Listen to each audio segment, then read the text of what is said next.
Scary.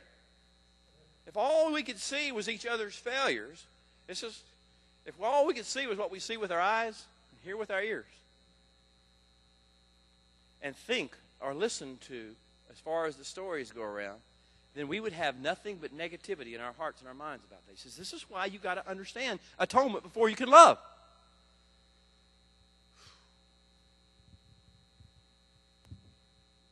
So this thing of under your wings I shall trust, that's kafaring? And what do the cherubs have to do with this? 'Cause I'm seeing the pictures, but I'm not getting the... What she was asking was about, she said, it's so, coming under the shelter of the wings or something like that. Under his wings is kafaring. And I'm going to kind of argue with that a little bit, because that is sort of the end result, not the process. The end result is that you wind up under the wings, under the sense of his covering. But there's a process of getting there, and I'm going to talk about the Hebrew word and the mural, the word picture of that, to kind of show you what I mean by that in a moment. The other thing you said was, I'm not getting the substance of it. You don't feel what he's doing for you right now? How he's covered. This is the substance. The substance of it is not the picture, the otherworldly picture. The substance is what he's doing in your heart right now. And so this is key for all of us, is otherwise we'll get theoretical here. We'll get intellectual, doctrinal, and theological. And he says, I don't want you to do that. I want you to get real, that I am doing this for you. And I'm preparing you against that day, even as we sit here in this room today. Now, with that on mind, let's talk about the kafar.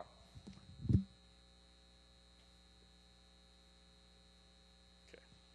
Now, each letter in Hebrew is a pictograph or a hieroglyph. It did not just come like English as being something we made sounds up and made letters to go along with it. This is about pictures. It was a picture language before it was a spoken language or a written language. And so you see it on a cave wall somewhere. And it's a picture. And so each of these letters is a picture. And so here's the kaf. And the kaf is a picture. And you can see different places where it tells you different things. But the picture is that of a winged creature. The winged creature with his wings outspread. Okay? Now, each one of these, when you put these together, you begin to make a mural. It's like a comic book strip. You got 3 or 4 sections, and each Hebrew verb is like a 3-piece comic book strip, but it's not comics. It's a mural of pictures. So the first thing is the wings outstretched. So that's what you're saying. She's seeing the picture of the kaf, of the angelic force, the angelic being who's hovering, staying afloat, staying above, but lighting. And then we have the peh, or the fe, and that's the mouth.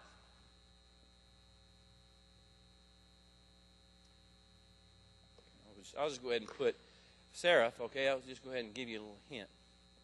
You got a seraph, flying, hovering, and you got a mouth. And then you have the resh. The mouth is of the resh. What's the resh? The resh is a... Here's the... Okay, so if you have... If it's this, if you put that underneath it, what is it? A bait, which is the kingdom. Kingdom, household, man, king on his throne. Man in his household. Man on top of his throne in his household. So you take away the base, and you have a resh. What that means is the king has left the throne. What that means is the head of the household is out wandering. And there's this debate in Judaism over what this means. Is it talking about the righteous king coming off of his throne? Or is it talking about the sinful man leaving his position and going out into the world to do sinful things? Or is it both? And so now I tipped you off by telling you it's the man, it's the king. So we have this dichotomy here. Now what happens in Isaiah chapter 6? In the year that King Uzziah died, saw the king high and lifted up, his throne filled the temple. And then he said the seraphs. And the seraphs were flying, and they were saying, holy, holy, holy is the Lord. They're focusing on the king up there. And then they take with the same wings that they focus and pray, then they're reaching down. They take a coal from his altar on the bottom part of the scene, and they put it on the lips of the man. Now, so what that means is that this process of kafaring, to kafar means to both have them give glory and honor unto the king, and at the same time we let our mouth and heart be purified. The cleansing and purification takes place. What did Isaiah scream? Yeshayahu said, I'm a man of unclean lips, and I dwell amongst the people of unclean lips. I've got filth coming out of my mouth. And everybody around me has got filth coming out of their mouth. It's got negativity. It's got anger. It's got judgment. It's got criticism. It's got all sorts of negativity coming out of my mouth. And that's what that's what the world does around me. So I'm just doing what the world's doing. This is not, this process of kafaring means we're going to get a whole cleansing taking place in our mouth where we're not going to do that anymore. It's going to go down in our heart. It's going to change. So I think the issue of where this issue. Now, when that happens, obviously, well, the next thing that takes place is, who shall go and who shall I send? Who will go for us? And it's like, here am I. Send me. He says, okay, I'm going to send you. And you're expecting to have a great ministry. You're going to win the world for God. But let me tell you what's really going to happen. You're going to beat your head against a brick wall. People are going to reject you, and they're going to reject me. And you're going to love them anyway. And you're going to keep pressing on no matter what they do to you, or how bad they treat you, or how bad they behave, because this is who you are now. Kafar is all over you. Therefore, whether they receive you or whether they don't receive you, whether they like you or they don't like you, whether they totally reject your message or whether they accept it and move in it, is not your business from this point forward. Has nothing to do with whether you love them or not. Whether you give yourself to them or not, whether you keep saying the things that I give you to say in love and in compassion, this doesn't change. Understand, Yeshayahu, you will be the biggest failure at ministry that the world has ever known. This is like Joshua. If you ever read what Joshua told the people after he was going to die. You guys are going to fail miserably. This nation is going to become the most despicable, horrible place in the world under your leadership. Love them anyway. Be who you are anyway. Do everything that you're supposed to do. Be who you are. Don't worry about who they are. Keep pressing on. There'll be one. There'll be a remnant. There'll be 3. There'll be 5. There'll be 10. Work, work, work. Continue to do what I tell you to do. It's not about how they receive you, or how they react, or how they respond. You keep pouring yourself that I have given to you into them. Whew. Now this is how we're going to learn to love one another as we ourselves are loved. We can never focus on the externals of the outside. We only follow the King and do what He's doing and say what He's saying. And you see this, one of the things that had to die on Yom Kippur was our emotions. Remember, we had to cleanse our emotions are what makes us react to people. Well, you can't say that to me. That just ain't right. I ain't right. It ain't fair. And our emotions get engaged. And once your emotions get engaged, you're in trouble. Once your emotions get engaged, you've stepped beyond the line. You've got to defend it now. Your emotions have to be right, correct?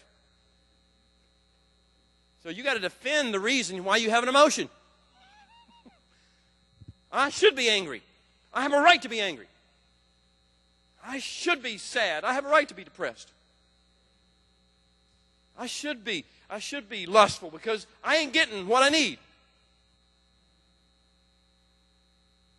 I have to defend my emotions. And now you've got your mind working on double time. Your emotions pulled you in. And now your mind's working double time, trying to justify your emotions. You see how this thing has to die?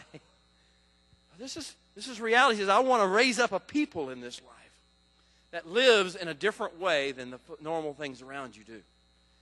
I want to raise up a people that no matter whether they like you or they don't like you, the one thing they know is they've been in the presence of someone who loved them like only God could love them. They may not be able to handle love. Most people can't handle love. Can you handle love?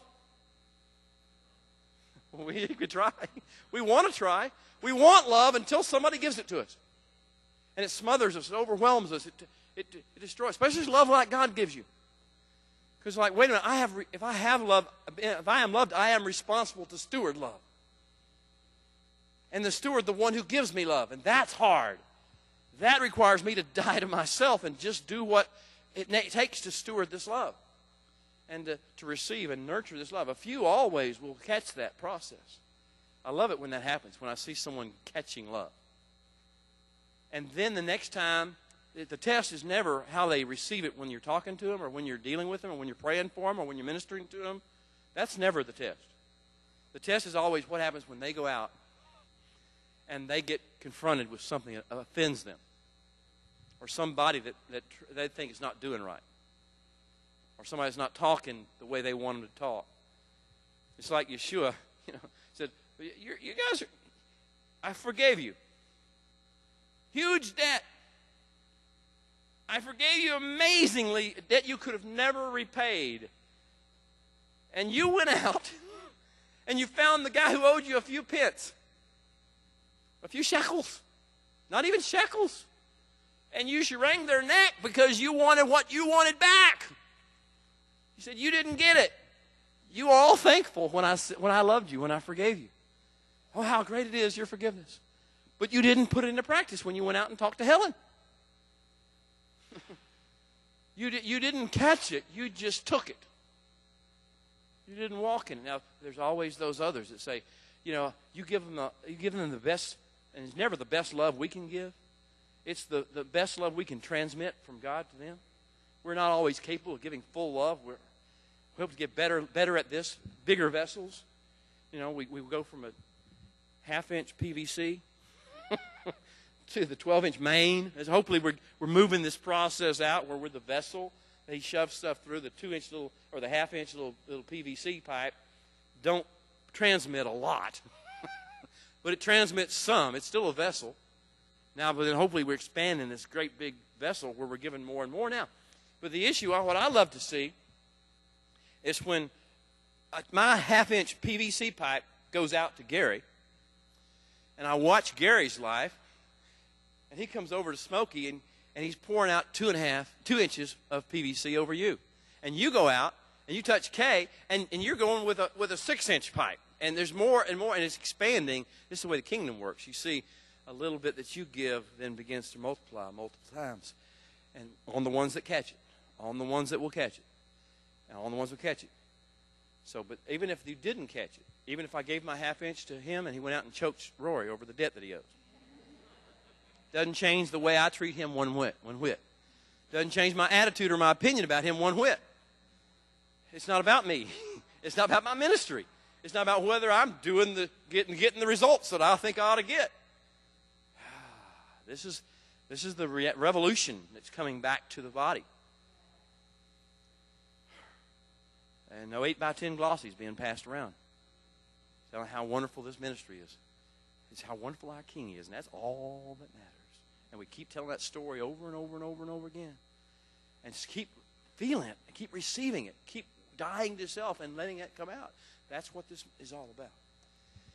All right, we got just into Day of Atonement, and I haven't even covered all of that, but I want to ask, are there any questions about the Day of Atonement? I hope are you getting the sense of what this means to you?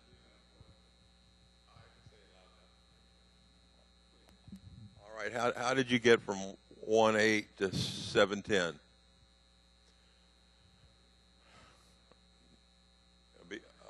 Abib 8 to the Day of Atonement. You said we started out on Abib 8. You called it Nissan 8. And then, boom, we're on the Day of Atonement 7:10. So that's my question. Good, because we're not technically anywhere close to the 10th of the 7th month, which is, my mind went blank, what the Babylonians taught us to call it. But anyway, we're not anywhere close. But this is the point. He says, I want you to prepare you. I'm preparing you against that day. I want you to remind you of Nisan 8, of Aviv 8, the 8th day of the first month. I want you to remind you of that. Now, something's happened since that time. And what happened is he began to download the Kedusha discourse. He began immediately. The Kedusha discourse is that discourse which we've been in since Leviticus chapter 10. And it started, and in Genesis point of that was, tell Aharon, tell the priestly, tell the kingdom of Kohanim, tell the kingdom of Kohanim that your job is to make the demarcation, the distinction between that which is holy and that which is profane and that which is clean and that which is unclean. And you are to teach these things to the children of Israel. This is how the whole Kedusha discourse began. And he's going to go on, and he's going to center point around, you are to be holy as I am holy. And this is the central theme of the Torah. And so how do we get there? He says, I want you to understand that before you can understand being holy as I am holy, you must understand atonement. So I'm going to jump in advance, go ahead a few months, and bring this issue of atonement back into your consciousness. Because otherwise you will not understand how in the world you can be holy as I am holy. The only way you can be holy as I am holy is that I make you that way. That I paint you inside and out. That I prepare you against that day. That I could bring forth, I call forth from you gopher wood and dying to yourself. And in response, what I do is I paint you from the inside and from the outside.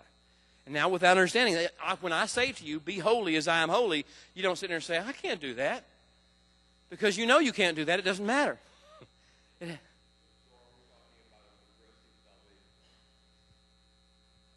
There's a theological term, so you understand. I don't talk in those terms, so it's kind of hard for me to have a conversation like. I know it's how, and it's how most people have come to approach things. What I'm talking about is the fact that a progressive salvation. The word salvation is what really bothers me because everything is progressive. But the word salvation is the theological term that's thrown out. Yasha in Hebrew. Yasha in Hebrew means that you're going to be taken out of a tight place by someone who has the ability to do so. Take you out of a place of restraint and restriction and limitation and oppression. And you are set free from that, and you are placed into a realm where you can thrive, where you have more room, where you have more natural resources, where everything you need is provided. Take you out of Egypt, take you into, not just into the desert, take you into the land where you were created to thrive. And so, yes, in that regard, Yasha is definitely progressive. Because the point of thriving is you keep thriving. You don't just thrive once. You thrive more and more and more and more and more and do so. Now, when you reduce it to a theological term, however, now you get into arguments about whether are you once saved, always saved? And that's never an issue. It's not even a question mark for us to throw. The issue is, are we entering into this process that he has designed for us to live in to where we can thrive and we can become the people he created us to be? Or are all we got to think about is, am I going to go to heaven when I die? Those issues become irrelevant to you because you know the essence of what he's really called you to. It also involves being in heaven when you die. I hate to drag this out. I have one more question. Now Jesus, when he died, he was the perfect atonement or perfect sacrifice. He cleaned us inside and out, and that's been completed for us. Is that? I'm just trying to put it together with. And my question to you is, how's that working for you?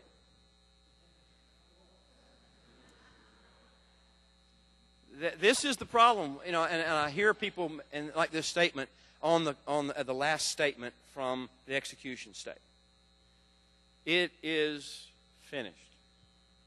What is finished? Because it ain't finished. Not the things that. If it was finished, I wouldn't want to ever sin again. I wouldn't ever want to breach the covenant again. I wouldn't ever have appetites and urges again. I wouldn't ever have to go through this process again. It ain't finished.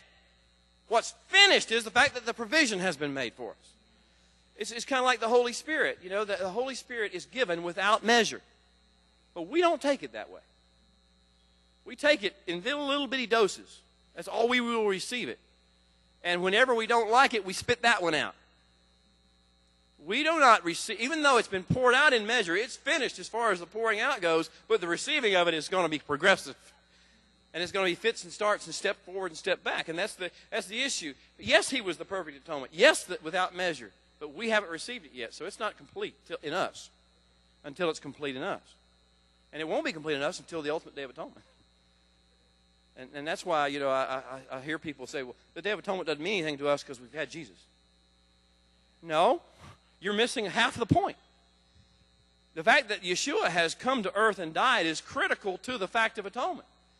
But now it's our job to receive it and appropriate it into our lives.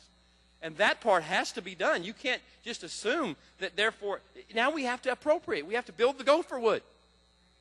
We have to build the ark so that he can seal it. We have to be building something, in the process of something, for that to take place, for that to be fulfilled. And so all these theological statements, the it is finished one really gets me. Because I look at them and I hear their arguments. I hear them crying to me about how their sin has got a hold on them and their addiction is still killing them. They say, but Jesus said it's finished. He said it's not finished for you. It's finished in the theological realm, but it's not finished in your real practical experience. And what Paul was talking about, walking out your salvation. Yes. Walk out your salvation with fear and trembling. Walk out the fact that you're now in this larger area, that you now have these things provided for you. Walk it out day by day, and do so in reverence. And do so trembling at the mercies and the goodness of God all the way along. It's not like suddenly I'm saved, so now I'm perfect. Bull. I see you. You see me. We are not there. Paul also said, I count myself not to have apprehended. But this one thing I do, I keep pressing toward the mark of the high calling. I'm still pressing. It is progressive. I'm in the midst of this process. I am never going to quit. Keep progressing, because as I progress, he paints me, comes behind me and paints the mess I just created. I read recently that Shabbat has to be received if you want to receive a download. And I don't remember where I read that, but I feel like everything that God has done for us and provided for us, we all have to be in that state of being receptive. And about 11 years ago, when Gary and I were really in our denominational church and very active, we taught adult discipleship class. And in the midst of a lot of very dry curriculum, I felt led to do a display of what the tabernacle would be. And we had pictures of the tabernacle, but I wanted to take it beyond a photograph.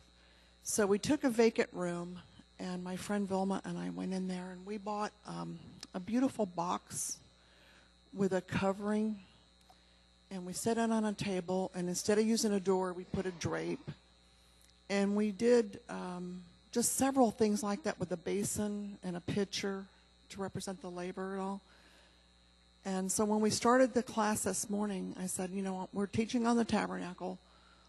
I set up an example of that in the next room. Well, the first thing that happened is one of the board members' wives chewed me out, got very angry, and flew out of the room and said, if you're going to deviate from curriculum, I don't want to be a part of this class. And she left. And I thought, what is going on? So when we walked into the room from our classroom, I realized she must have been picking up on something, because God showed up. People were terrified. I mean, the power of God that was in that little room, he demonstrated, and only 2 people were even able to walk up front by that box.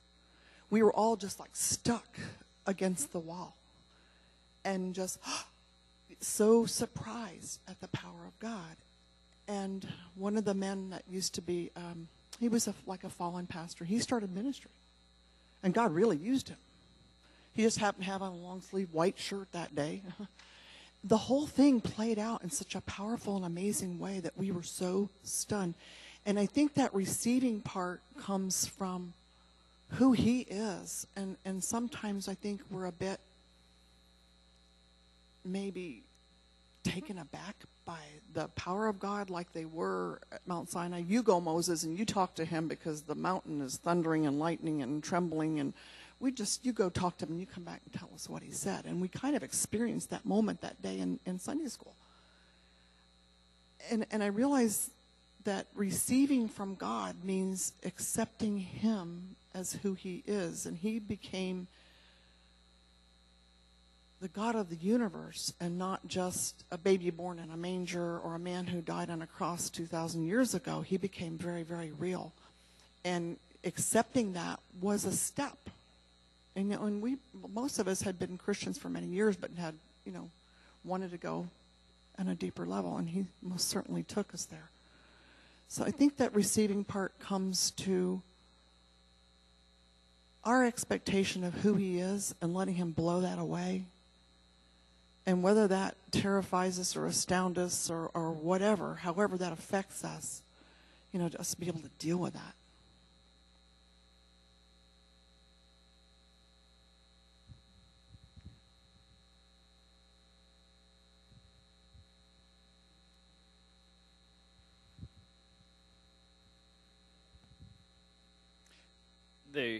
The next phase of what we're going to start talking about in Leviticus and this Kedusha discourse, in this center place of the Torah and the themes that he wants to, it says, now that I have brought you to the tabernacle, now that I have brought you to my holy place, now that I've given you a picture of this prophetic rehearsal of you coming before me and me painting you inside and out, that I want you to go out. I want you to see there's two possible ways human beings can go from here.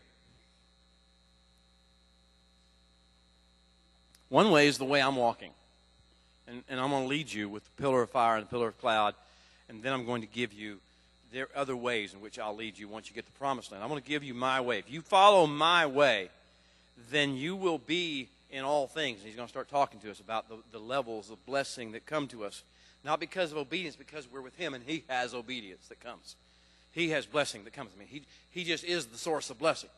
Part of the song I was singing from Psalm 36 today. He is the source of all blessings. So it's not that your obedience earns blessing. When you get over that, you'll be okay. When you get over the fact that your obedience brings blessings, you will be okay. Your obedience doesn't bring anything other than the fact that you have been in the presence of God. You stayed in the presence of God, and therefore the blessings come forth. It is about his presence, not about your obedience. Your obedience can't be that good. So he says, this is the way you want to go, and this is the way in which you're supposed to go. This is why I called you for, to walk this way. But there are other passageways, and people that you know will go the other passageways. We haven't focused much upon this, particularly in the book of Leviticus, other than Nadab and Abihu being the sole examples in this book of people who did not follow the way, who did not do what God said. Nadab and Abihu are the only two so far. We're going to see more and more of this take place over the course of the Torah. We're going to get in the book of Numbers. We're going to have the rebellion of Korach. We're going to have the other issues, Balak. We'll have all these things, Moab, and we're going to have all these different aspects of things, and we're going to have these rebellions, and we're going to have these sins. We're going to have the sin of the spies. We're going to have many, many things will take place. But I want you to know before you come home that I have provided atonement for all. But some people aren't able to receive it. Some people will not be able to accept that and receive that. And I have a process already in motion to take care of this process. It is not your business to deal with it. First thing I'm going to do is I'm going to turn my face away. There are three levels of which the Holy One deals with people who choose the other route. The first one is very, very stunning, but not deadly. He will turn his face. It says, what's the right word? I will set my face against them. I will establish my face in another way. The thing, and what do we live by? We're supposed to live by the light of his countenance. The blessing, you remember I told you this all, this 8th day of Aviv or Nisan, they came out and they blessed us. The blessing of Aaron, the Aaronic blessing. May Adonai bless you and keep you and make his face shine upon you and be gracious unto you. May he lift up his countenance upon you, and may in that you find your shalom. This is the blessing of Aharon over us, and this is where we're supposed to be. And so the first thing that happens is Yahweh says, don't you worry about condemning sin right now. I'll take care of first stage. First stage is I will let the light of my countenance come off with these people. Now, we should not be, well, hallelujah, they got out of God got them. That's not the point. The point is, he says, in order to draw you back, I'm going to take away the thing that should mean the most to you. Because when you leave the countenance, you leave the shalom. When you leave my countenance, you leave the peace. You lose the peace. You lose the joy. You lose the... now you become caught up in this world and its constant flow of disappointments. You're looking for the perfect love. Natural love, some sensual thing. And it isn't there. It's never going to be there. It doesn't exist. It's just a figment of people's imaginations. You're looking for the perfect job. The one's going to make you happy. You're looking for the perfect bank account, the perfect bank. You're looking for the perfect movie. You're looking for the perfect everything. And it's not going to happen. You just got disappointment after disappointment after disappointment. You're looking for the perfect president. You're looking for the perfect political candidate. You're looking for the perfect kid. You're looking for the perfect mama or the daddy or brother or sister. You're looking for the perfect one, and you're all tense because you're not getting what you want from this person. He says, that's your problem. You've lost the countenance. You've lost my countenance when that takes place. That's the perfect evidence that you've lost my countenance when you've got yourself upset about the fact that somebody's not perfect for you. Something is not perfect for you. You've lost my countenance. You stepped out of my countenance. You went over here. And my mercy is to turn my face away in that sense. My mercy is, because if I let you continue to feel the countenance, you'll think you're going right. You'll think this is the right way. But he said, I know how powerful my shalom is. That's why if I were a salesman, I'm not a salesman, I hate salesmen. Just the idea, because I can't picture myself doing it. Some people are really good at it, and I'm glad for them. I can't picture it, but if I was going to sell anything, I would want to sell shalom. It sells itself. Peace. This joyfulness, wellness, wholeness, the mercies, the kindnesses, the goodness, the sense of well-being, that sells itself. So if I were going to sell, that's what I want to sell. And you take that away. How many people do you know that are living without shalom? How many times this week have you lived without shalom? Ooh, I feel it immediately now. I feel it like, whoa, wait a minute, I've lost something. It was here a minute ago. I got kind of upset because my wife didn't respond to me the way I wanted her to. I heard my child say something I didn't approve of. I watched the news. I watched the debate between somebody and somebody. I get it now. Now I understand where I chose another way to find delight, find purpose and meaning in life. And now I lost the countenance. He took it away from me. Thank you for taking it away from me. Now I'm hungry for it again. It is never a punishment for God to take his face and set it against you a different way than you're going. It is a precious gift of mercy. And we hope it's effective. For some of us, it will be effective. For some of us, it's all we need. You ever have a kid? You have 2 kids, 3 kids, however many. The first kid, in my situation, you could beat that kid. You could lock him in his room. You could take away everything he had. You could beat him. You could...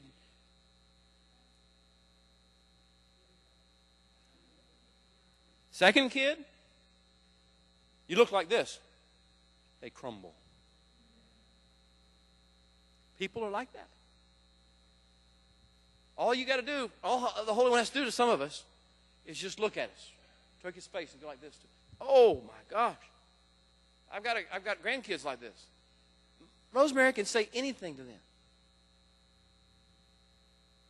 They just shrug it off and go on about their business. That's just grandma.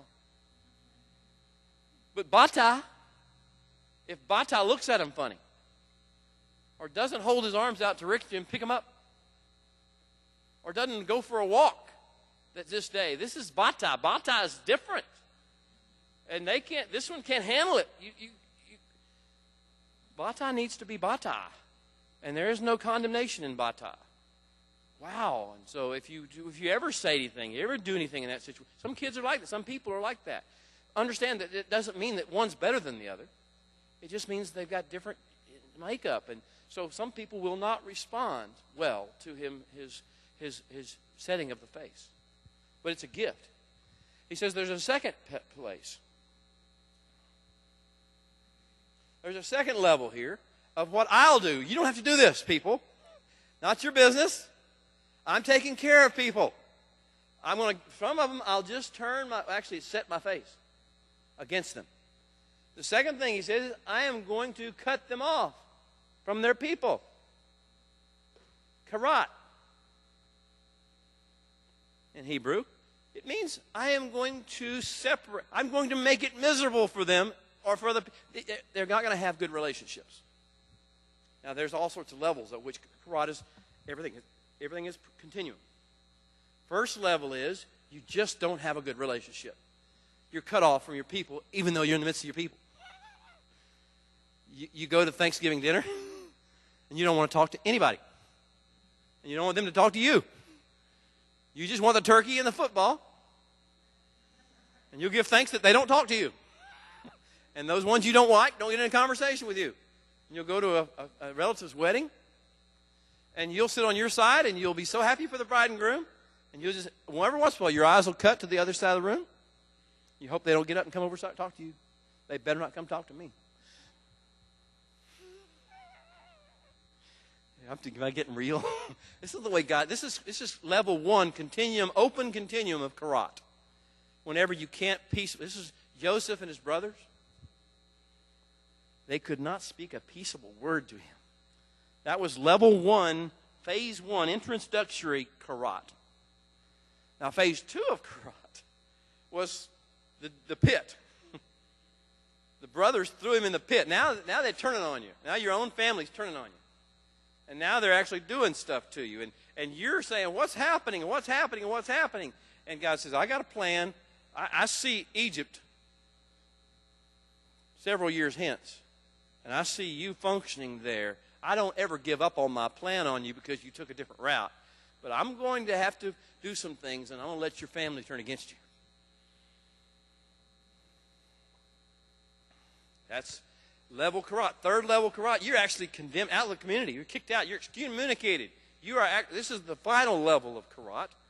You're still alive. You still have hope, but you're outside the community. You're basically exiled in your house or in your job or wherever you are. You're basically ostracized.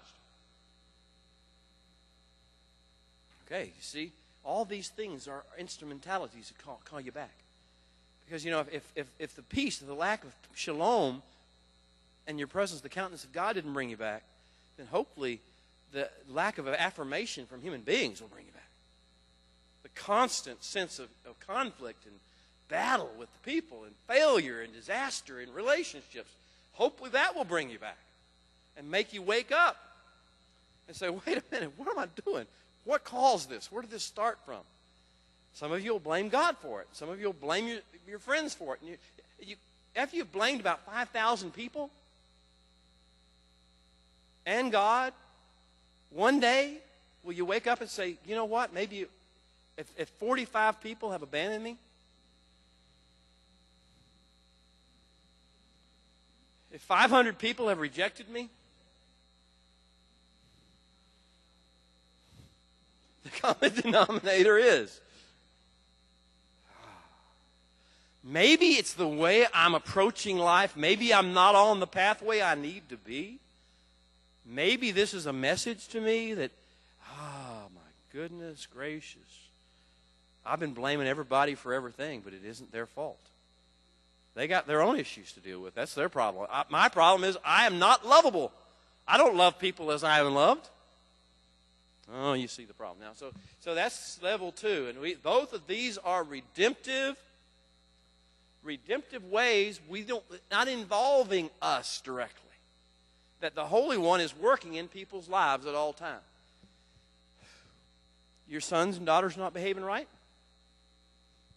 Your spouse is not behaving right. Your friends are not behaving right. If it's really that issue, and not just your theological pushing them away, or any ideological or political wise pushing them away, because I remember, My mother was still alive. My mother was, and you know, you can always say nice things about people when they're passed away, but I would have said this when she was alive. She was the most loving person I've ever met in my life, and there was nothing you could do. While she might be immediately taken back by something bad that happened, but she would immediately find a way to get back into that and try to bring life back into it. And I remember after 9/11, and I started listening to Rush, and I started listening to Sean Hannity and all those guys, and I'm getting all this negativity pounded in my head constantly, and I'm believing every bit of it. Intellectually, I agree with it. Philosophically, ideologically, I agree with all the stuff they say. And then it becomes all about how bad Hillary is and how bad Bill is, and I knew those guys. I was in law school. I was actually part of the Clinton campaign for governor. I knew them really, really well, and I knew all the stuff was true.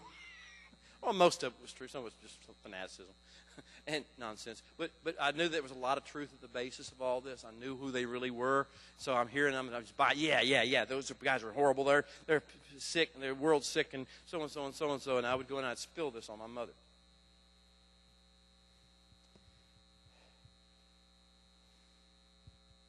And it's like finally she's just like, can we just not talk about that? Can we talk about something else? I never realized how absolutely toxic all that stuff. I should have realized it when I hear it in my ears, but I didn't. I let that go on. And I said I was learning. I was getting intelligent. I was getting educated. I needed to know this stuff. No, I did. I needed to know God. I needed to know His love. And I need to know His will. I need to know His plan. I need to know His purpose. And I don't need to know all the dirt and the filth and have it regurgitated and spoken all the time. Well, this is what happens. I became the toxicity into my mother's life for a short period of time until she just basically looked at me and said, I love you. Can we not talk about this? It's like, you need to know. I thought, no, she doesn't need to know. This is the most saintly person I know. She does not need to know this about Bill and Hillary Clinton.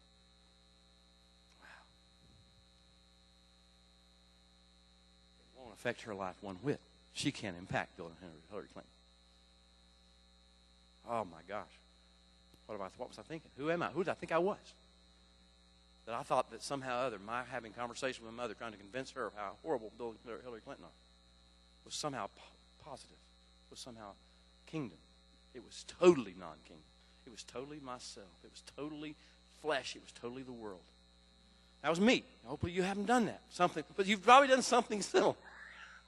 You got on some bandwagon, on some rabbit trail, some intellectual, emotional thing. Maybe it's about the end times and about the Antichrist, and it's about the bilateral commission or trilateral commission or the quadrilateral commission or the cinquilateral commission or whoever those people are that are real and all this conspiracy stuff. And all you want to talk about is how horrible these people are and how you're going to take the mark of the beast. They're going to bring you, they're going to put it inject it in your wrist and on your arm, and they're going to do all this kind of good stuff. And it's like, is this really what we're here to discuss? Now, those are some of the issues. The other issues are how bad men are and how bad women are. Our society wants to tell you how horrible women are, how selfish they are. And they want to do the same thing about men. And they want to label things like deadbeat dads, and useless fathers, and runaway this and runaway that. They want to label. You want to label people because it takes the pressure off of you to be real. And this is that toxicity that we introduce into the world, that we take on labels and theologies and ideologies and mindsets instead of following the King. It really does make a difference. So if you get past karat and all the different phases of karat that God has ordained to try to bring you back over and over and over again, if you go all through all the phases of karat, and they're pretty significant, then there's one more.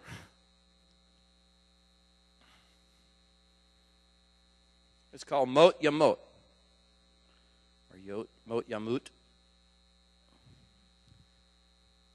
Now, when the Holy One spoke to Adam in the garden,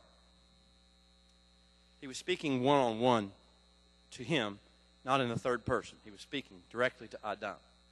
He says, you may eat of every tree in the garden. That's a lot of trees. Just like we talked about Gary about the garden he planted for his wife. I know that's a great thing. I hope you have a great garden in mind. It ain't nothing like the garden that God planted for human beings. the variety of species and the variety of beauty and color and fragrance and wonder. He says, of all the trees in the garden, you may not only have a bite every once in a while, you may freely eat. And I'm not going to run out of fruit for you, man. I'm not going to run out of varieties and species to delight you, to entice you, to make it wonderful for you. You're also supposed to shamar and abad and asah my garden, but in the process, you just enjoy it. Enjoy what I've given to you. But of that one tree, of the millions that are in this garden, of that one right there in the middle of the garden, see this one? Do not eat of it. In the day that you eat of it, Mot Tamut, you will surely die. Second person, Tamut. This is third person, he will surely die. And so what you're going to run into when you get started, Acharai Mot begins the process of introducing us back to the issue of Mot Yamut.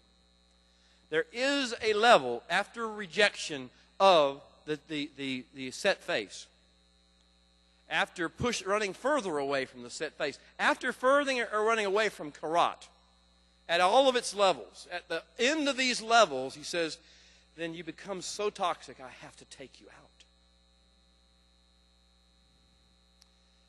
I give you every opportunity in the meantime. And I'm calling to you through the process of my whole setting my face.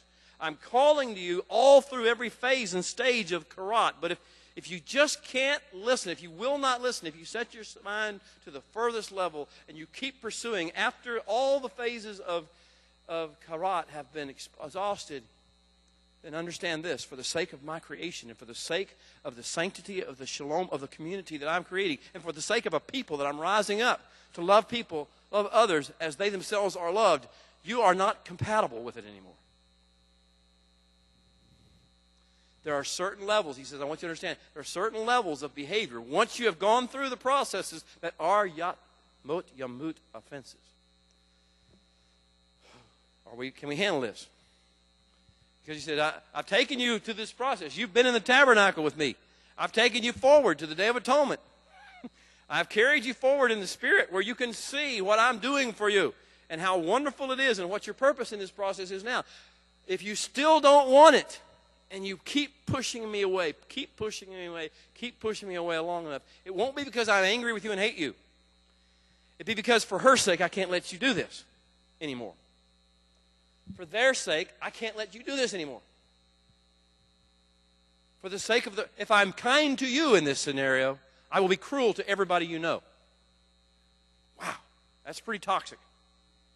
When to be kind to you would mean to be cruel to everybody you know. Because they would subject those people to your most toxic influence. I'm pointing, but I don't mean you.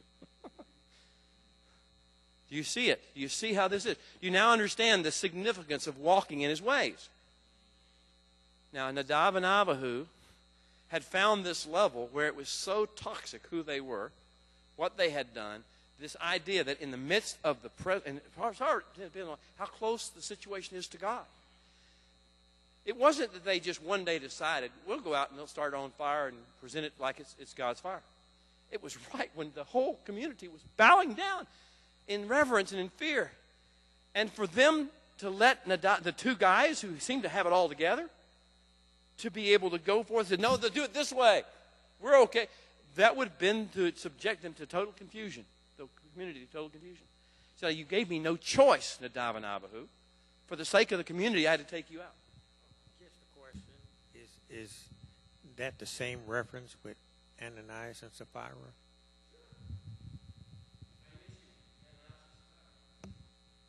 Same issue. The level of the sanctity of the moment will determine how far down the turn face and how far down the karat path he's going to go. You know. Well, I think what you're talking about here in Romans chapter 1, Yahweh says he's going to turn.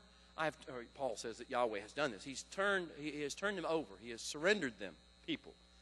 And that's what he does. He says, I don't sit there with a lightning bolt in my hand watching you to see if you are the ruler, as the Catholic nuns used to do. I'm not sitting here watching to see if you transgress. I will see it, but I'm not going to throw the lightning rod at you. I'm not going to crush you in doing that. What I'm going to do is I'm going to let you go a while, and I'm going to start pulling things away from you till you can get the attention.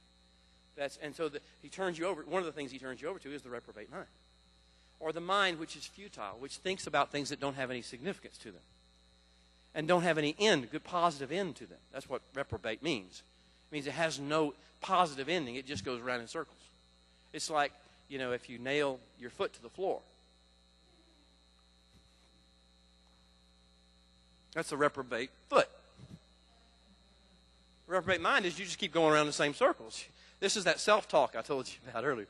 When you devolve into self-talk and you keep thinking about, well, it's just not right. It's just not fair. It's not fair. You don't get anywhere. You never move anywhere. You don't do anything. You don't change. You don't shift. The environment doesn't shift. It just gets more toxic. You just wear a rut in the floor with your thinking. Yes. I've often thought of my own life as being in the funnel. But it's always wrong. Yeah. Yeah. So no matter where I'm trying to go, Well, and good, interesting point, because you see, he does direct the funnel.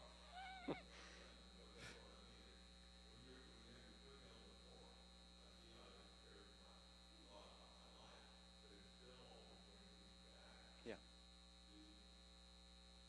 And this is that second truth that Paul said so well. All things, God works all things together for those who love him and are called according to his purpose. Even this. Even your funnel. Even the funnel, we get ourselves into this. He will work all things together for good for those who love him, called according to his purpose. But he does that on a collective basis, not on an individual basis only. So if you become so toxic in the process that you cause more trouble to the people around who love him, who are called according to his purpose, than they can tolerate, then he'll take you out. I think this is one of the places where our flesh gets offended at the words sometimes, because we see like the guy that was gathering wood on the Sabbath and the Lord struck him, and we don't get the whole story, because the Lord says you don't need the whole story. You need to trust me that I know who to take out. Yeah, it's kind of funny, I think a lot of times I hear, people in the prophetic movement who or consider themselves in the prophetic movement at least, who talk about how they want God to rain fire down on America.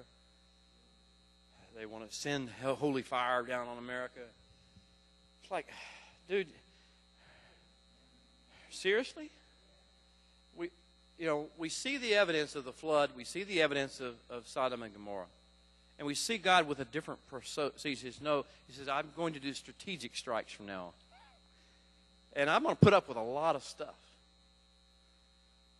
I mean, you say, well, gosh, Sodom and Gomorrah wasn't this bad. He said, I'm putting up with stuff now because I see the potential for the plan is going to come forth.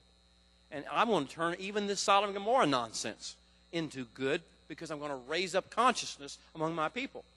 And among the people who find out that all this homosexuality, sexuality, sensuality, all this anger, all is got nothing at the end of it. There's no end to this rainbow. It's a rainbow without a cloud of gold at the end of it.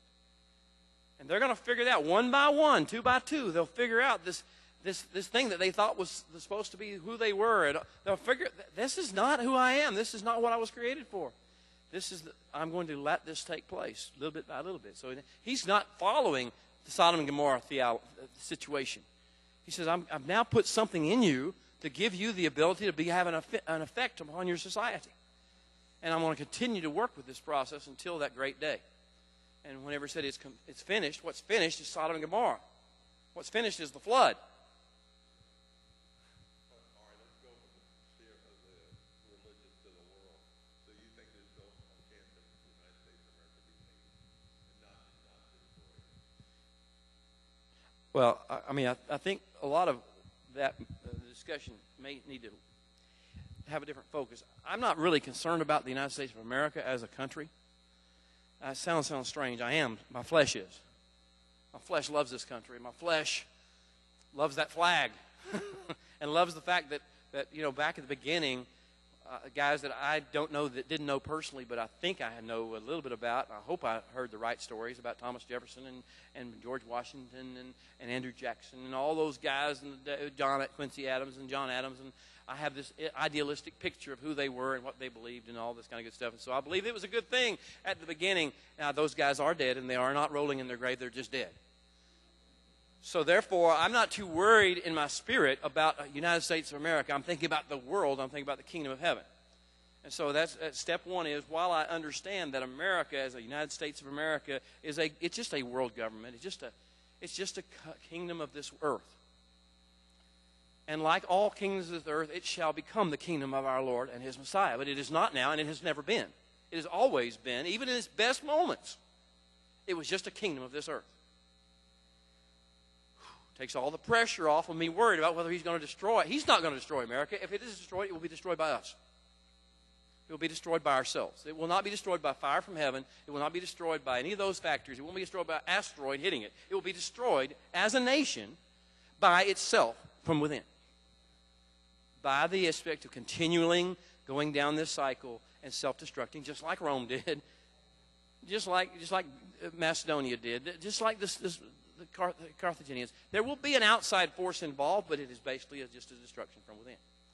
So, no, I don't see this in terms of America versus the world. I see this as the kingdom of heaven, God touching people. We happen to live in this country. It's just the place we live, and we have an allegiance to it, and we have a responsibility to protect it and go to war for it if necessary, if its leaders decide to go to war. And we certainly will pay taxes to it. This is what he told us to do. To honor the king, to pay taxes to those who are in authority. This is what he told us to do. Wherever we live, we're supposed to bless it and be faithful to it, stewards of it, but we never to take it too seriously. You know, it's like Yeshua is looking at why he never said a thing about Herod, about his policies. Called him kind of a fox one time. That's about it. As it got, Herod was bad. Herod was a lot worse than Obama.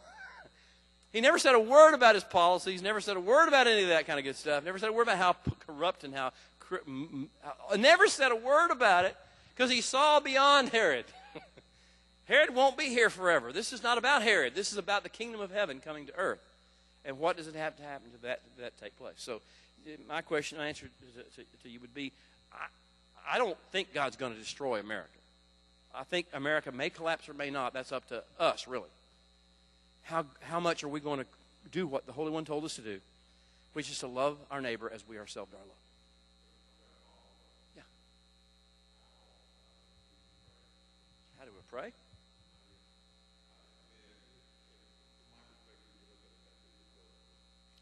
Well, I just don't look at the country at all. I look at the people. I mean, that's the way I think this. It has to. Yeshua never said pray for Rome. He said pray for those in authority. They're people. You pray for people, and your people are always somewhere on this level. They're either here or somewhere in this realm or in this realm or in this realm, and you pray for God's will to be done in those lives. And you pray, obviously, because God desires that none should perish, that all should come to repentance. And all should have eternal life. This is his desire for all, so pray that desire. That Obama, that Trump, that whoever else, Bernie Sanders, or whoever it may be, or Putin, or Netanyahu or Abbas or any of these people. You don't pray against them as evil. They are just people. And they may be manipulated by the evil one, but that doesn't have to be the case. That's up to them. That's their choice. It's whether they want that to happen or not. And we pray the different things. So I never pray for America. I used to. It's frustrating as all get out. So I don't pray for America. What's that? What is America? America is a bunch of people.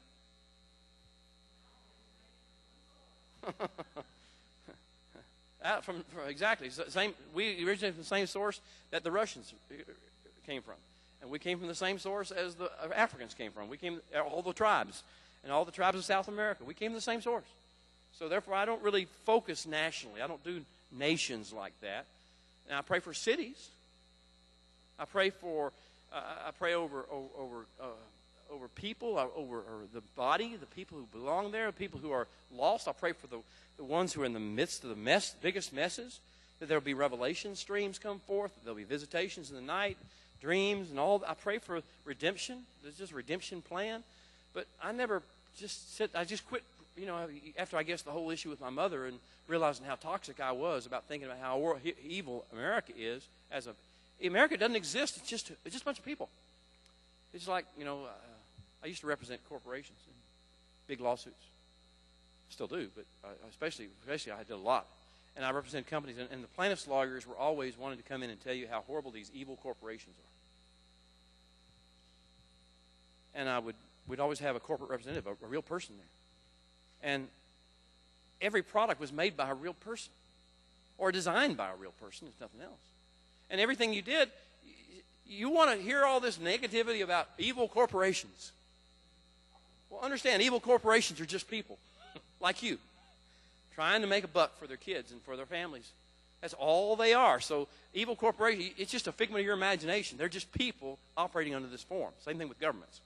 They're just people operating in this form. Now, that's kind of my response to that question.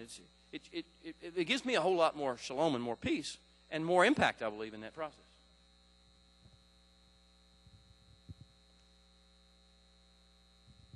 Sometimes I think what we should pray for is the place we've been positioned in.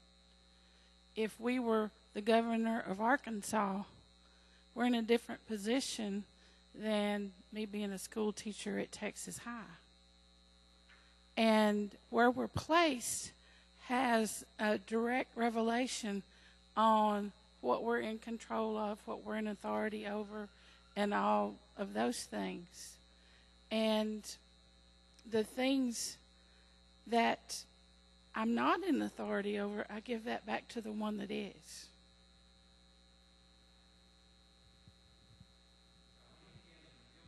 The issue of spheres of authority, spheres of influence.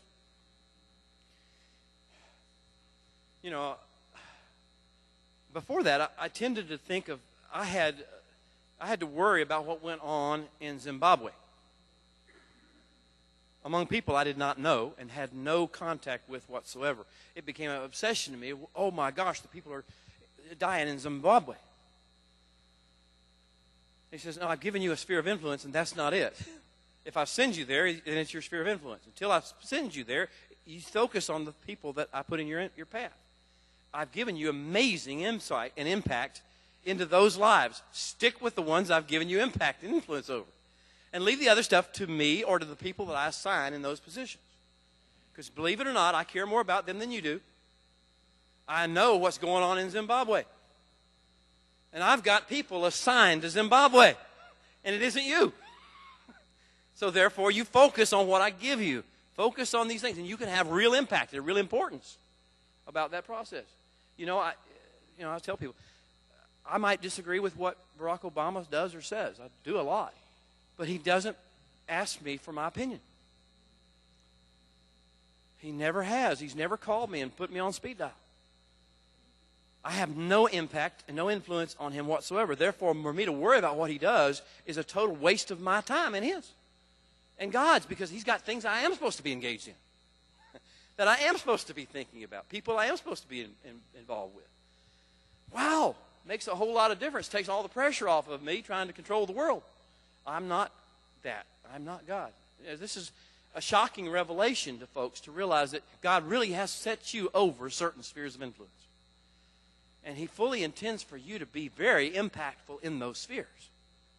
To have a significant change through one process. Loving your neighbor as you yourself are loved. That is essence. Out of that will work everything out. You're not there to correct them of their theological problems. You're not there to correct them of their sin issues. You are there to love them as I have loved you. In the depths and to the extent, to the depth and the breadth and the height and these images. That you may know him and the love that passes all understanding. This is the process of what we're here in our spheres of influence for. Wow. That will shift, that will shake the world when that becomes our focus again. Now, I do want to tell you that let's look at some of the areas where Mot is going to come into, because this is the deepest levels. We need to understand where this is going and what the problem is, what will be that which cuts us off. And one of those is, scary. One of those is everything having to do with the occult. Now, here's why. The whole idea of the kingdom of heaven is that we seek all wisdom, all revelation, all influence, all assignments, all impact that we might have. We seek it from Him and Him alone. That's our message.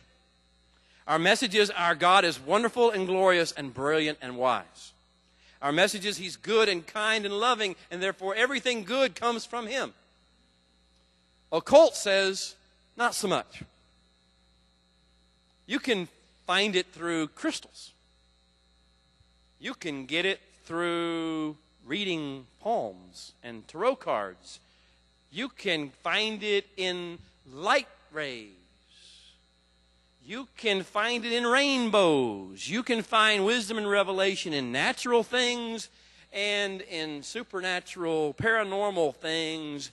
And therefore, we will mix these things together. And you can control people through body language. And you can control people by sales techniques. And you can control people by virtue of programs in the church or in the political realm. You can make them believe what you want them to believe, say what you want them to say, do what you want them to do, pay what you want them to pay. You can do this. You can manipulate people without God. But you can even use His name to do it, and that makes it even more powerful for the people who don't understand who He is, don't know Him very well. Now, this is that issue of that has to be eradicated. One-on-one, not some mass explosion from heaven. One by one, He'll take you through the process, first of all, of the setting of the face. Take away your shalom. Take away the peace that goes with it. There'll be that sense, that first rush. That's why the enemy gets you, right? This was cool. Wow. That was kind of fun. You know, wow, that worked. He lets you have a little rush, and then He starts cutting things away from you. Because His desire is always to kill you. He comes to steal, kill, and destroy. And so you see your kids, and they just want to play a little game, and they want to play a little fortune-telling game, and they want to get a little, what's the future hold? We focus on the future and horoscopes, astrology. Oh, this is kind of fun. This is kind of cool. Just a game. He says, no, you don't understand. He's going to tease you with this. He's going to start cutting things out from you. He's going to take away your identity. He's going to take away your mission. He's going to take away your destiny. He's going to start stealing stuff from you immediately when you go down that road. So I'm going to give you a little turn face. Then I'm going to give you a little karat. But eventually, what you understand, if you keep pursuing this road, it's mot yamot. And I'm going to have to take you out. So I don't want to take you out. I have no desire to do that. But for the sake of the rest of my community, I will take you out. And if I didn't, it would be cruel to the rest of the community to leave you in. That's one of the areas. Another area is to look upon any person's nakedness. Oh, my gosh. He says, do not look upon the nakedness of this person or that person or this person or that person. Do not put yourself in a position to see anything that should be covered up with clothes. Why? What happens when you look upon the nakedness? I don't mean you have to answer your question. That's a rhetorical question. What happens? What begins to happen when you look upon the nakedness? Well, lust is certainly one of the things that takes place. And then it's all, well, what is not happening when you're looking upon the nakedness? I mean, it's kind of difficult to be focusing on looking upon the nakedness of another human being and thinking about how wonderful God is and how you want to serve Him. And seeing that person as more than an object of your lust. And seeing that person as a precious son or daughter of the living God and one who has a potential and a destiny that is to bring life to other people. That is to shine with the radiance of the light of God. It's hard to see them when they're shining with the radiance of something else. You see how this is? And people say, oh, God's just a prude. He just shouldn't like the human body. He loves He made the human body. He knows all its parts and their functions. He knows it better than you do, better than we do, better than the doctors do. He knows every bit, every single cell, and every one of the instruments and the organs, and He knows what they're for and how this is part of His eternal plan to recreate the human being, the human species, and generation after generation bring His goodness into the world. He also knows the danger that goes with each one. And so He says, if you start going down this road where you're looking upon the nakedness of another person. We're going to start introducing that in chapter 20, of the last chapter of Acharai Mot. And by the time we get to the last chapter of Kedoshim next week, he's going to say, Mot Yamut. So they got to die. They can't. If you go down that pathway over and over and over again, and you do not repent of it, go back to God, and let yourself be transformed. This is why the issue of, it's not an issue of modesty. That's like saying it's an issue of morality. It's an issue of focus. The issue is merely a matter of what are you in this life for? What do you want out of this life? It's not a matter of modesty and prudishness. It's a matter of understanding who you are and why you're here. And staying focused on that as opposed to the fleshly stuff that can get in your way. Now, this is one of the lessons. He says, now, it's not that I haven't shown you something in advance that is more worthy than that. If you think your biggest joy in life is going to be because you looked upon some girls or some boys' nakedness, you really are overestimating the beauty of their body and the power of your mind. You are way overestimating and overvaluing that. I love Psalm 36, one of the verses that I didn't really sing.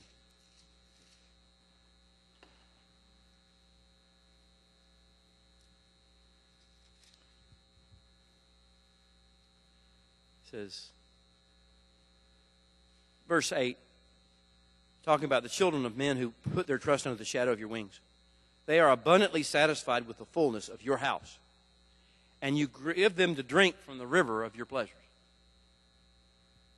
Now, if you do not believe that God is more pleasurable, being with God is more pleasurable than looking at something that is earthly and human and is getting older day by day and that belongs to somebody else more than likely, intended for somebody else more than likely. If you don't believe that he is more pleasurable than that, then we do need to talk. We need to understand that I see the deception in you because you have bought the lie. Hook, line, and sinker that something in this earth is more valuable than the beauty and the majesty and the goodness of our King. Obviously, the problem is not that you're an evil person. The problem is you don't know him. If you knew him, you would not feel that way at all. You would have no inclination to think that there's something that you could see or touch in this world that's going to make you happier than doing his will. It's just impossible. It's not even in the same world. That doing his will is that joyful. It says in Psalm 16, it says, at your right hand are pleasures, olam, that do not ever have an end, that keep expanding beyond the realm of even your comprehension. And his presence are that. Now, if we don't have this message, it's difficult for us to tell people you shouldn't look, you shouldn't do, you shouldn't touch, we're like, you shouldn't, but I do. You shouldn't, but I can't. I understand why you do, because, boy, it's just hard to resist. No, it's not hard to resist. You just don't know him. You know him. It's easy to resist. It's the lack of knowing. It's the not being in his presence, not spending the time in his presence that causes you to want stuff like that. That's the issue. Now, this is some of the areas. He's going to go into other areas, but I just want you to know we're introducing this concept of his divine discipline. We'll see it manifested in Deuteronomy 7, Deuteronomy 28, when we get down to before you go into the kingdom. But he is introducing the process right now so that you will know that he is not making you be responsible for everybody else's spirituality. He is taking full responsibility for it. You may or may not be able to play a role within your sphere of influence. Take the pressure off of you. You don't have to correct everybody. You don't have to fix everybody. He is doing it. Now you just do that's why Yeshua said, I only do what I see my Father doing. What do I see my Father doing? I see him setting the face. I see him providing the way. And I see him setting the face. And I see him doing different phases of karat. And only at the very last resort, only as a last resort, will he ever do Mot Yamut. Now that's the beauty of our King. Now, atonement. Before we go out of here, I want you to read back to that phase, back to that stage. We'll leave and go home. But I want you to understand this issue of what he's doing for you, preparing you against that day. Because this is the basis out of everything you're going to do from this point forward. to know that. I hate to hear people talking about God who have not recently experienced forgiveness, because they get really crusty and hard. Who have not been in His presence and felt His pleasures, and are not beaming with light. And then they talk about God. You're communicating a bad message. The message is not how righteousness must be in physical form. The righteousness is that righteousness is in Him, and it goes wherever He goes. And if He touches you, the righteousness will come out in you too. Any day, even in the midst of where you are right now, as long as He hasn't said Mot over you. As long as you're somewhere this far east of Mot, you still got a chance for Him to bring righteousness out in you. That's the good news, the message. And He's doing it in all of us today. Now, all right, I've talked. Rosemary says 4. 4? 4 minutes. All right, I'm going to quit. So I'm going to quit, but I want to ask anybody more comments, but they want to talk to me anything? Chrissy?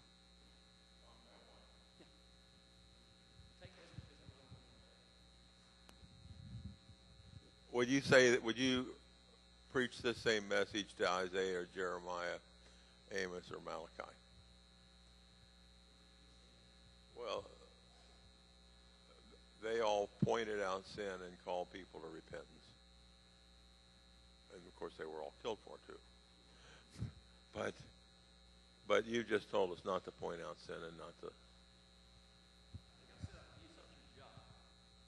It's not your calling. Now, there are, like Yeshua, let's think about Yeshua for a second. After he had the long conversation with the woman at the well, after he began to get to the place and he began to speak to her about who she was, at the very end of it, you know, he talked to her about her husband, the one she was living with. That wasn't how he led in the conversation. That was how he finished the conversation. Woman caught in adultery. Woman caught in adultery. He had all sorts of things he could say against her. He had all sorts of scriptures he could have quoted to her. He said to her, he didn't say to her at all. First of all, he says, who is without covenant breach? You cast and you don't have anything for him to kafar. You throw that first stone out here. You're a qualified witness. You throw that first stone about here because you're a qualified witness because you've got nothing that needs kafaring yourself. And they all know they've got something that needs kafaring, and so they start to back away. And now he turns to her, and he could say, you are an adulteress. You are caught in adultery. You deserve to die. He says to her, go. Who are your accusers? In other words, you see, Torah says you've got to have 2 or 3 witnesses before anything can be done. So there were your 2 or 3 witnesses. There's no 2 or 3 witnesses against you. He didn't change the law. He didn't change the rules. He said, I'm following the rules. The rules say there have to be witnesses. There's no witnesses. I'm not bringing mercy into this situation where there was no mercy before. I'm just telling you, there's no witnesses. So where are your accusers? What are you here for? And that was the way he led into the conversation. You have nobody accusing you. There is no accusation against you, so therefore now. He said, oh, by the way, go and sin no more. Now he can bring it up because now we've covered the issue. So the issue is, and the whole idea with Isaiah and Ezekiel, and you know, my name is Yeshayahu, in Hebrew is Yeshayahu Yechezkiel, is Isaiah, Ezekiel. My message is the message of Isaiah and Ezekiel. And the same guy who we say said all these things also said, comfort my people. Console them. Speak good tidings, glad tidings to Yerushalayim. For you have received double for all your sins, and you now will be redeemed. And I will tell you what the good news is. I will bring you forth shining like the sun. Arise and shine, for your light is come, for the glory of the Lord has risen upon you. The Spirit of the sovereign Lord is upon me. And he would preach good news to the poor, to the broken, to the downtrodden. This is the message of Isaiah. It's not to point out sin. Sin is one of the many elements. Many little elements. And he did, of course, confront issues. But he did it in the sense of the good news of the kingdom of heaven. The Spirit of the sovereign Lord is upon me, not to condemn your sin. The Spirit of the sovereign Lord is upon me, that I may bring good news to the poor. Oh, you see the difference now. So now you want to say, but Jeremiah, oh, Lord God, you know the crying, the weeping he did over his people, the weeping he did for them. He felt their burden long before he carried their sin to them. This is such a thing that people misunderstand about the prophets. If you're going to be a prophet of God, the first thing is to love the neighbor as you love yourself. Yirmiyahu's